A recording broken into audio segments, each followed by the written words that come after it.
unicorn choke drill. Starts off with Chaz in 4-point.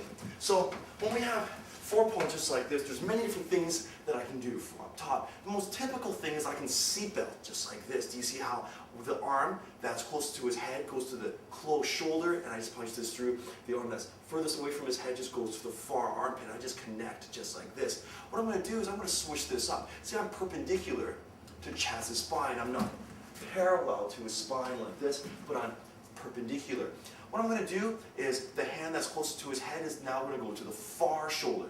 The hand that's farthest away from his head is going to go to the near armpit. What I'm going to do is I'm just going to connect my hands together. This hand here is going to make a fist, and then this hand here is just going to control a fist, like this. Now what I'm going to do is this foot here, this knee, is going to go in between his elbow and his knee. I'm going to shove it right in there. Why do I want to do this? Is because it allows me to drag his hand, his arm, directly across so it's close to his neck. Once I have this, I'm going to fall back. As I fall back, what I want to do is I want to pull my hands as close to me as possible. Right? I don't want to leave it in the center of his chest, but I want to pull it so I'm able to see my hands. Once I have this position, I'm now going to bring my heel up and over. I'm going to put my heel right by Chaz's hip, like so. Here, controlling, squeezing my knees. I'm going to pull him away until he taps. Just like that for the unicorn choke. Now, stay right there, pal. We're just going to rotate a little bit. Yeah, that's perfect. Now we're going to do it on this side. Do you see how I'm perpendicular to Chaz's spine? I'm just going to spin this around here. Normally I would seatbelt like this, but now I'm going to go and bring the hand that's closest to his head to the far shoulder. The hand that's farthest away from his head goes to the near armpit. As I bring my knee inside, see how I pull my hands so I can see them.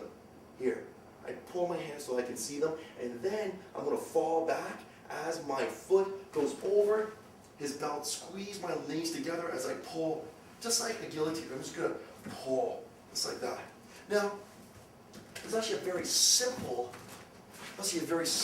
defense to this. Chaz is going to bridge his head up to the sky. So can we just go from here, please, Chaz? Once I have the unicorn choke, know what Chaz does.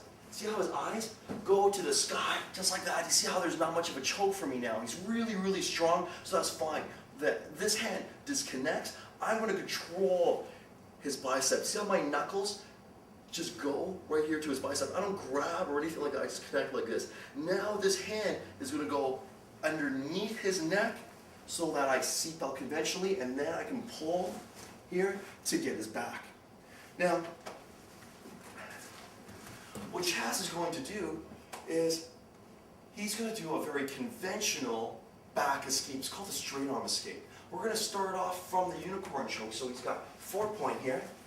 Going for the unicorn choke. I'm going to bring my knee in between his knee and his elbow. I'm going to fall back. As I fall back, I'm going to bring my hands out so I can see them both.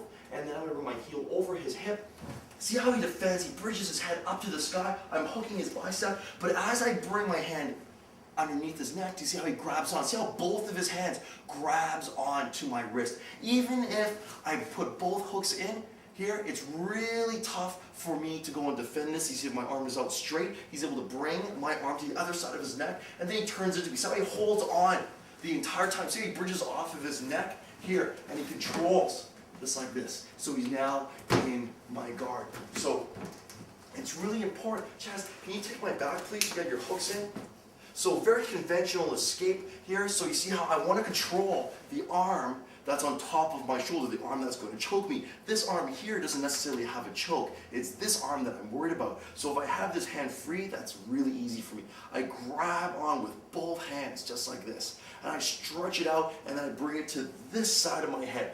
Almost always, people will try and take mount from here. You see how Chaz is just going to disconnect this leg here, and he throws his leg over and he drives up and takes mount right there. I got to stop him from doing that. How do I stop him from doing that?